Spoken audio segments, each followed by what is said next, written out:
দেখো তারপরে, living Islamabad we caught up somewhere with the pilgrimage and camped with it for that night at Pawan, a place famous for its holy springs. Islamabad ছেড়ে আমরা কোথাও একটা ওই পূর্ণার্থী বা দর্শনার্থীদের দলের সঙ্গে দেখা পেয়েছিলাম বা তাদের নাগাল পেয়েছিলাম, অ্যান্ড ক্যাম্পড উইথ ইট, ওই দলটার সঙ্গে সেখানে আমরা ক্যাম্প করেছিলাম ফর দ্যাট নাইট, সেই দিন রাত্রে, অ্যাট পবন, পবন বলে একটা জায়গায়। ওই পবন জায়গাটা কেন বিখ্যাত? A place famous for its holy springs. Spring মানে হলো প্রস্রবণ, দেখবি উষ্ণ প্রস্রবণ আমাদের বক্রেশ্বরে রয়েছে, হট স্প্রিং বলা হয়, মানে ভূগর্ভস্থ জল অটোমেটিক্যালি ন্যাচারালি বেরিয়ে আসে, গরম জল, তখন আমরা সেটাকে বলি উষ্ণ প্রস্রবণ। এরকম বিভিন্ন জায়গায় কিছু কিছু প্রস্রবণ বা স্প্রিং রয়েছে। এখানেও একটা স্প্রিং রয়েছে পবন বলে জায়গাটায়, যেটাকে সেখানকার সাধারণ মানুষ হোলি বলে মনে করে। হোলি অর্থাৎ পবিত্র, পবিত্র spring. I can remember yet the brilliance of the lights reflected in the clear black waters of the tank that evening. বলছে আমি মনে করতে পারছি যদিও, the brilliance of the lights, brilliance মানে হলো প্রভা, লাইটের ছটা যেটাকে আমরা বলি সেটাকে বলছে ব্রিলিয়ান্স। রিফ্লেক্টেড মানে যেটা প্রতিফলিত হয়েছে, in the clear black water, পরিষ্কার কালো জলে। জলটা কালো কেন? তারপরে দেখ বুঝতে পারবি। অফ দ্য ট্যাঙ্ক, মানে ট্যাঙ্ক বলতে এখানে একটা ওয়াটার বডি, একটা দিঘি বা জলাশয়, যেটাকে আমরা বাংলায় বলি জলাশয়। সেই জলাশয়ের কালো পরিষ্কার জলটা, দ্যাট ইভিনিং মানে সময়টা কখন? ইভিনিং, সেই সময় লাইট সেরকম ভাবে নাই, যার জন্য ওই জলটাকে মনে হচ্ছে black. And throngs of pilgrims proceeding in little groups from shrine to shrine. Throngs of pilgrims মানে পূর্ণার্থীদের দল, প্রসিডিং মানে এগিয়ে যাচ্ছে, ইন লিটল গ্রুপস ছোট্ট ছোট্ট দল করে, ফ্রম শ্রাইন টু শ্রাইন। আমি আগের দিনই বলেছিলাম যে পূর্ণার্থী বা দর্শনার্থীরা কখনো একা একা যায় না, তারা সবসময় দলে দলে যায়। এরকম ছোট ছোট দল হয়ে গ্রুপ করে তারা মঠ থেকে আরেক মঠে ঘুরে ঘুরে যাচ্ছে। যেমন ধর কেউ যদি তারকেশ্বর যায় জল ঢালতে, এই শ্রাবণ মাসে যায়, তো শেওড়াপুলি থেকে শুরু করে প্রথমে ডাকাতকালী বলে একটা জায়গা আছে, সেখানে হল্ট করে থামে, ওটা একটা মন্দির। তারপর ওখান থেকে আবার একটা লোকনাথ মন্দির আছে, সেখানে থামে, সেখান থেকে আবার তারকেশ্বরে যায়। তাহলে এই যে বিভিন্ন জায়গায় ঘুরে ঘুরে ঘুরে ঘুরে আলটিমেট পয়েন্টে গিয়ে তারা পৌঁছায়, প্রত্যেকটা দর্শনার্থী বা পুণ্যার্থী। তো এখানে তাই বলছে যে শ্রাইন টু শ্রাইন, শ্রাইন শব্দের অর্থ আগের দিন বলেছিলাম মঠ, অর্থাৎ মন্দির জাতীয় জায়গা বা যেখানে মানুষের একটু বসার জায়গা আছে, বিশ্রাম নেওয়ার জায়গা আছে, সেইখানটা করে তারা ঘুরতে ঘুরতে তারা তাদের গন্তব্যস্থলের দিকে এগিয়ে যায়। এক পেহেলগাম মানে পেহেলগামে, পেহেলগাম হচ্ছে সেই জায়গাটা কাশ্মীরের যেখান থেকে অমরনাথ যাত্রা শুরু হয়। পেহেলগাম হচ্ছে সেই জায়গাটা যেটা রিসেন্টলি আমাদের নিউজে খুব এসেছিল অ্যাটাকের জন্য, দেখেছি আমরা, শুনেছি। তো সেই পেহেলগামে the village of the shepherds, এই পেহেলগামকে বলা হয় ভিলেজ অফ দ্য শেপার্ডস, অর্থাৎ মেষ পালক বা রাখালদের গ্রাম। শেপার্ড শব্দের অর্থ হলো রাখাল বা মেষ পালক। The camp halted for a day, ক্যাম্পটা এই জায়গায় একদিনের জন্য থেমেছিল, মানে এখানে একদিনের জন্য হল্ট করা হয়েছিল, থামা হয়েছিল। টু কিপ একাদশী, কি উদ্দেশ্যে থামা হয়েছিল? একাদশী পালন করার জন্য। একাদশী হচ্ছে একটা তিথি, একটা দিন, যে দিনটাতে হিন্দুরা একটা ব্রত পালন করে। অনেকে উপোস থেকে, অনেকে নিরামিষ খেয়ে, অনেকে ভাত মুড়ি বা দানা শস্য জাতীয় খাবার না খেয়ে শুধুমাত্র ফল খেয়ে, বিভিন্ন রকম ভাবে বিভিন্ন মানুষ এই একাদশীটাকে অবজার্ভ বা সেলিব্রেট করে। ঠিক যেভাবে ইসলাম ধর্মের মানুষরা রমজান সেলিব্রেট করে, ফাস্টিং রোজা, সেই একই রকম ভাবে একাদশী, কিন্তু টেকনিক্যালি কিছু পার্থক্য রয়েছে। তো সেই একাদশী পালন করার জন্য তারা কিন্তু হল্ট নিয়েছিল, কারণ সেই ব্রতটা পালন করাকালীন কিছু খাবার দাবারের রেস্ট্রিকশন থাকার জন্য তারা হেঁটে যাত্রা করতে পারবে না, তাই তারা হল্ট নিয়েছিল। তাহলে এখানে যদি কোশ্চেন আসে যে পেহেলগামে তারা কদিন হল্ট নিয়েছিল, অ্যান্সার হবে একদিন। কেন হল্ট নিয়েছিল? To keep Ekadashi. ঠিক আছে, next, it was a beautiful little ravine flowed, এটা ছিল একটা সুন্দর ছোট্ট রেভাইন, অর্থাৎ হচ্ছে গিরিখাত, আর ফ্লোর অর্থাৎ মেঝে, মানে গিরিখাতের মেঝে। এটাকে যদি বোঝাতে হয় একটা ছবি আমি আঁকি, তোরা গিরিখাত বা ক্যানিয়ন পড়েছিস ভূগোলে? এই হচ্ছে একটা পাহাড় আর এই হচ্ছে একটা পাহাড়। হ্যাঁ, দ্বি আকৃতি হয়, আয় আকৃতির হয়। ঠিক আছে, এবার এইটা একটা পাহাড় আর এইটা একটা পাহাড়, এই মাছ দিয়ে একটা নদী বয়ে যায়। এবার সেই নদীটা যখন ধর শুকনো অবস্থায় অর্থাৎ জল বেশি নাই, তখন এই দিক দিয়ে মানুষ যাতায়াত করতে পারে। এই জায়গাটাকেই বলছে র্যাভাইন, RAVINE, র্যাভাইন এবং ফ্লোর্ড, অর্থাৎ র্যাভাইনের মেঝে দিয়ে, গিরিখাতের মেঝে বরাবর জায়গা, এবং সেটা ছিল খুব সুন্দর। For the most part with Sandy islands in the payable, এবং এই রাস্তাটা কেমন রাস্তা ছিল? মোস্ট অফ দ্য রোড ছিল স্যান্ডি, বালুকাময়, বালিময়, কারণ এটা একটা নদীর চলার রাস্তা, সাধারণভাবে বালি থাকবে। In the payable, Sandy islands in the payable, payable শব্দের অর্থ হচ্ছে নুড়ি পাথর, PEBBLE, পেবল শব্দের অর্থ হলো নুড়ি পাথর। নুড়ি পাথর নিশ্চয়ই তারা জানিস নদীর ধারে ধারে থাকে। পেবল ওর্ন বেড, এবং সেই বেড, রিভার বেডটা কেমন না, তো পেবল ওর্ন, নুড়ি পাথর বিশিষ্ট একটা বেড বা বিছানা, অফ এ মাউন্টেন স্ট্রিম, পাহাড়ি একটা নদী। তাহলে এখান থেকে আমরা বুঝতে পারলাম যে রাস্তা দিয়ে এই অভিযাত্রী দল বা দর্শনার্থী দল যাচ্ছে সেটা একটা গিরিখাতের মধ্য দিয়ে রাস্তা। সেই রাস্তাটা হচ্ছে আসলে একটা মাউন্টেন স্ট্রিম বা পাহাড়ি নদীর, যে রাস্তাটা বালুকাময় এবং নুড়ি পাথর বিছানো। কি আর কোন রাস্তা দিয়ে তারা যাচ্ছে? তাহলে এই রাস্তাটা কি খুব সহজ, দুর্গম, খুব কঠিন? The slopes about it were dark with pine trees. Slope, slope মানে হলো ঢাল, এই যে ঢাল। এবার এই যে রাস্তাটা আমি দেখালাম, এই রাস্তাটা কিন্তু সমান রাস্তা নয়, এই রাস্তাটার মধ্যে কিন্তু উঁচু নিচু এবড়ো খেবড়ো অবস্থা আছে, এবং সেখানে কিছু স্লোপ আছে। এই যে এই স্লোপ গুলো, এই স্লোপ গুলো কি বলছে? এই স্লোপ গুলো হচ্ছে ডার্ক, অন্ধকার, ছায়াপূর্ণ। ডার্ক অর্থাৎ ছায়াপূর্ণ, অন্ধকার। কেন? উইথ পাইন ট্রিজ, অর্থাৎ এই যে পাহাড়ের খাদগুলো আছে এখানে পাইন গাছ আছে। কি আছে? এই যে সব জায়গায় কি আছে? পাইন গাছ। এখানে পাইন গাছ আছে, এইখানে পাইন গাছ আছে, যার জন্য সূর্যের রোদ ডিরেক্টলি এই গিরিখাত বা র্যাভাইন ফ্লোর ও রাস্তাটার মধ্যে দিয়ে আসতে পারছে না। তার জন্য এই জায়গাটা হচ্ছে ডার্ক। যদি কোশ্চেন আসে স্লোপটা ডার্ক কেন? Because of the pine trees. And over the mountain at it's head was seen এক সানসেট, মানে সূর্যাস্তের সময় ওই পাহাড়ের মাথার উপর দিয়ে, মানে এইখানটা করে ধর একটা মানুষ আছে, সে এই পাহাড়ের মাথা দিয়ে দেখছে, এই পাহাড়ের মাথা দিয়ে দেখছে, কি দেখছে? সানসেট, এক সানসেট মানে সূর্যাস্তের সময়। দ্য মুন নট ইয়েট ফুল, চাঁদ সেটা এখনো পরিপূর্ণ হয়নি, মানে জাস্ট সন্ধ্যার সময় যখন দেখবি চাঁদটাকে একটু আবছা দেখা যায়, কিন্তু সে চাঁদটার আলোটা স্পষ্টভাবে প্রভাব বিস্তার করতে পারে না। কিন্তু যখন আস্তে আস্তে রাত বাড়ে, সন্ধ্যা পেরিয়ে রাত ঘনিয়ে আসে, তখন আমরা সেই চাঁদের আলোটাকে স্পষ্টভাবে দেখতে পাই, অর্থাৎ ফুল, সেই লাইটটাকে আমরা ফুললি পাই। তাই যে সময়ের কথা বলা হচ্ছে এক সানসেট, গোধূলি বেলায়, সন্ধ্যা লাগবো এই মুহূর্তে, যেটাকে ইংরেজিতে বলা হয় টুয়াইলাইট বা ডাস্ক, সেই সময় কিন্তু চাঁদটাকে ফুললি পাওয়া যাচ্ছে না। তাই বলছে not yet full. It was the scenery of Switzerland or Norway, Switzerland বা নরওয়ের কোনো একটা সুন্দর জায়গার মতো, অ্যাট দেয়ার জেন্টলেস্ট অ্যান্ড লাভলিয়েস্ট, খুবই কোমল এবং খুবই ভালোবাসার বা সুন্দর। লাভলি শব্দের অর্থ এখানে সুন্দর, খুবই সুন্দর বা খুবই কোমল।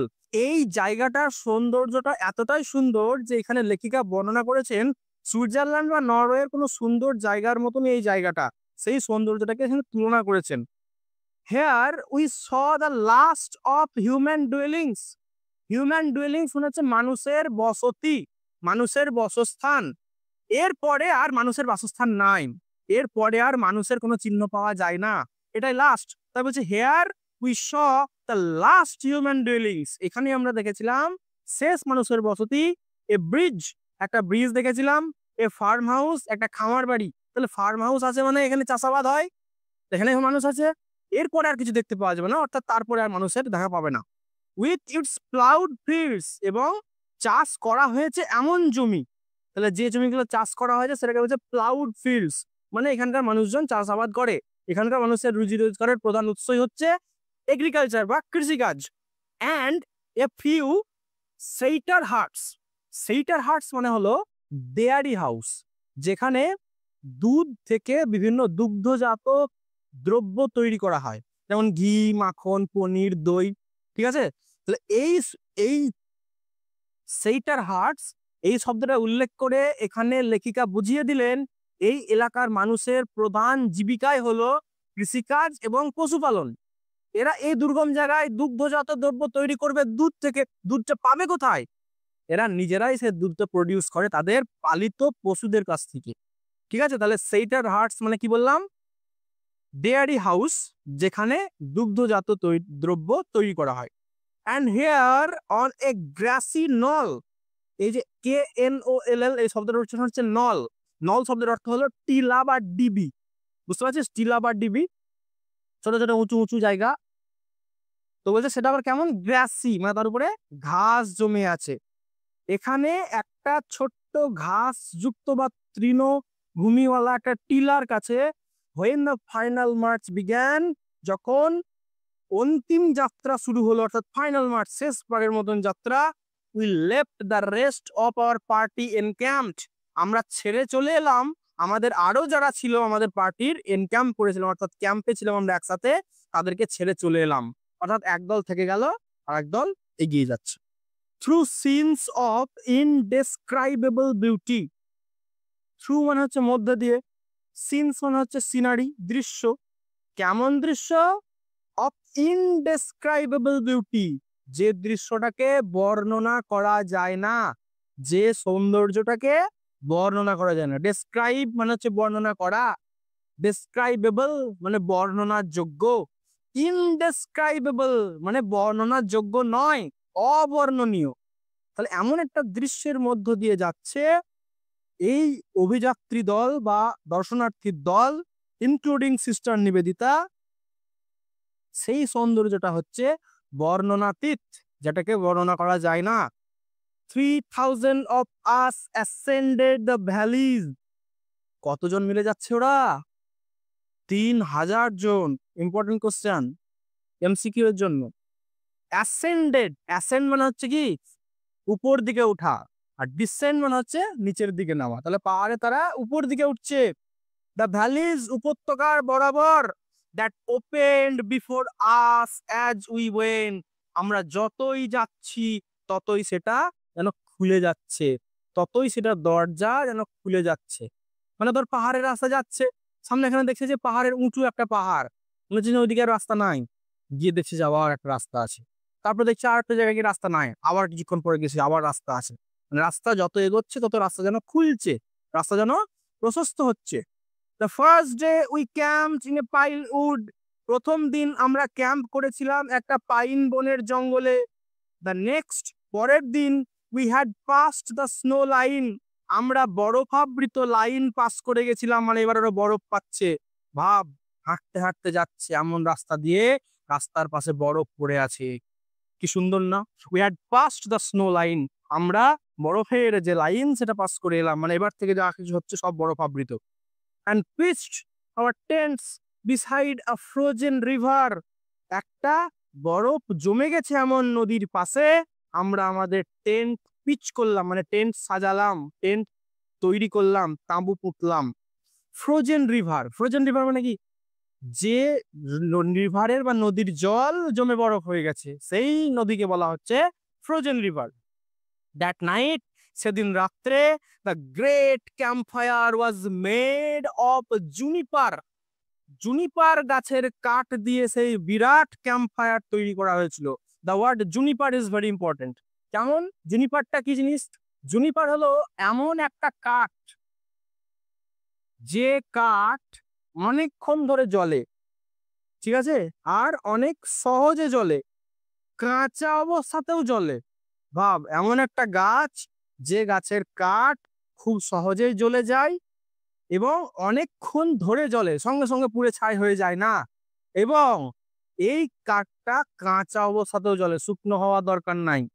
আরো একটা ইন্টারেস্টিং ইনফরমেশন এই জুনিপার সম্পর্কে, এই জুনিপারটা যখন জ্বলে সেখান থেকে একটা সুন্দর ফ্র্যাগ্রেন্স আসে, সুগন্ধ আসে, যার জন্য এই জুনিপার গাছের কাঠ জ্বালিয়ে আগেকার রাজরাজরাদের ঘরে মশাল জ্বালানো হতো, যাতে করে আলো পাওয়া যায়, আবার রুম ফ্রেশনারেরও কাজ করে, সুগন্ধও পাওয়া যায়। এই হচ্ছে সেই জুনিপার গাছ, যে গাছের কাঠ দিয়ে ক্যাম্প ফায়ার করা হয়েছিল। অ্যান্ড দ্য নেক্সট ইভিনিং, সেই দিনের পরের সন্ধ্যায়, at still greater heights, the servants had to wander many miles.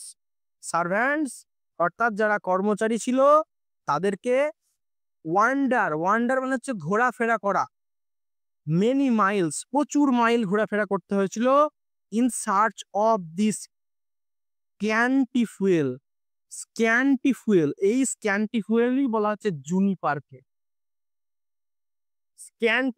Scanty শব্দের অর্থ হলো অপ্রতুল। অপ্রতুল শব্দের অর্থ হলো যেটা খুব বেশি অ্যাভেলেবল নয়, সহজেই যা পাওয়া যায় না। এই স্ক্যান্টি ফুয়েলটাকে খুঁজতে সার্ভেন্টসরা মাইলের পর মাইল ঘুরে বেরিয়েছিল। এই স্ক্যান্টি ফুয়েলটা আসলে হচ্ছে জুনিপার। ঠিক আছে, কিসের জন্য তারা এটা খুঁজছিল? আগুন জ্বালানোর জন্য। তার কারণ সেই জায়গাটা কেমন? ঠান্ডা। এবং কতটা ঠান্ডা? এতই ঠান্ডা যে সেখানকার নদীর জল জমে বরফ হয়ে গেছে। তাহলে তাদের এই কাঠটা দরকার কেন? আলোর জন্য এবং উত্তাপের জন্য। তাহলে এই জুনিপার হচ্ছে symbol of light and warmth, আলো এবং উষ্ণতার সিম্বল। এই জিনিসটা এদের এই জায়গায় দরকার, এবং যেটা নেচারে খুব বেশি অ্যাভেলেবল নাই, যার জন্য তাদেরকে মাইলের পর মাইল হেঁটে গিয়ে খুঁজে নিয়ে আসতে হয়েছিল এই জিনিসটা। At last the regular pathway came to an end. এবার যে রেগুলার পাথওয়ে ছিল সেটা এবার শেষ হয়ে গেছে, অর্থাৎ রাস্তা বলে যেটা ছিল সে রাস্তা এবার শেষ। And we had to scramble up and down. Actually scramble শব্দের অর্থ হচ্ছে হামাগুড়ি দেওয়া। SCRAMBLE, স্ক্র্যাম্বল শব্দের অর্থ হচ্ছে বাচ্চারা যেটা দেয়, কি দেয়? হামাগুড়ি দেয়। বলছে এবার ভালো রাস্তা শেষ, এমন রাস্তা এলো এবড়ো খেবড়ো যে স্ক্র্যাম্বল আপ অ্যান্ড ডাউন, কখনো আমাদেরকে হামাগুড়ি দিয়ে দিয়ে যেন চলতে হচ্ছে, এতটাই খারাপ রাস্তা।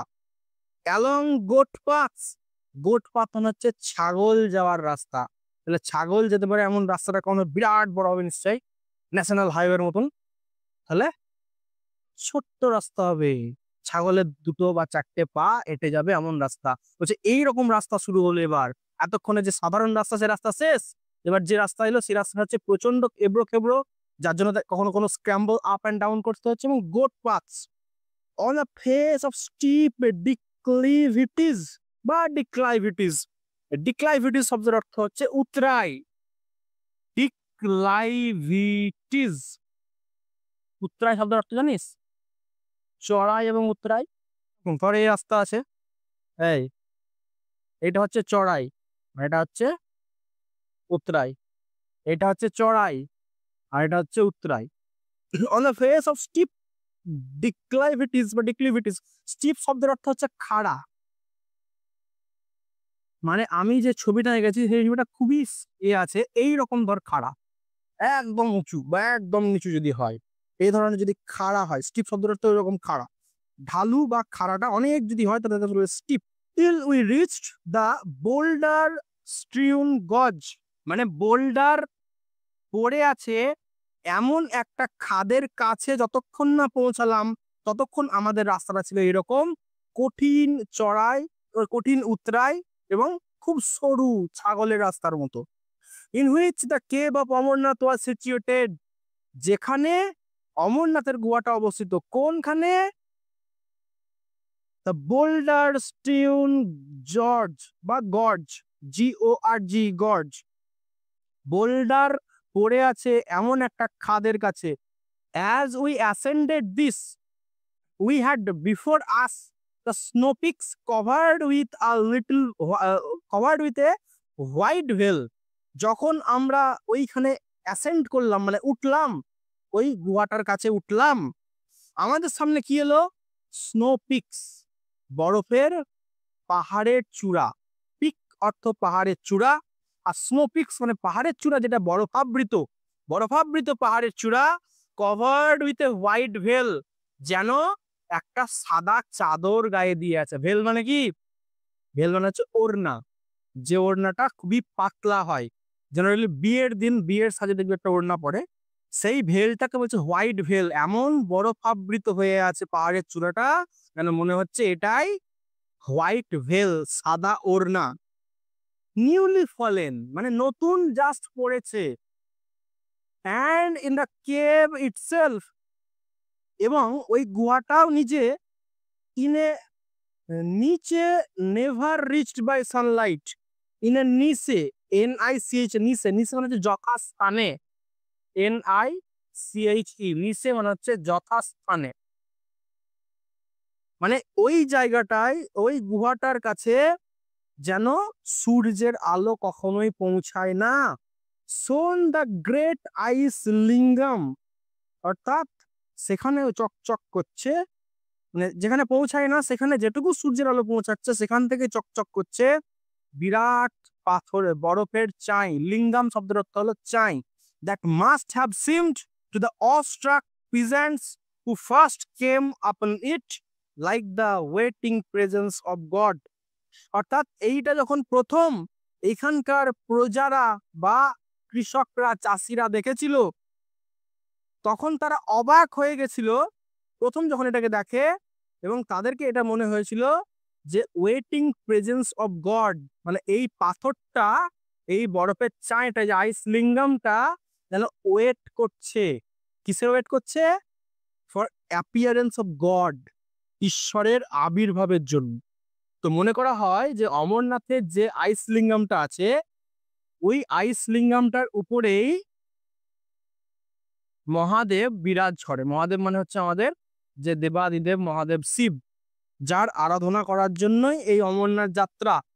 সেই মহাদেব দেবাদিদেব শিব এই আইস লিঙ্গামের উপরেই বিরাজ করেন, তার প্রেজেন্স এই আইস লিঙ্গামের উপরেই হয়।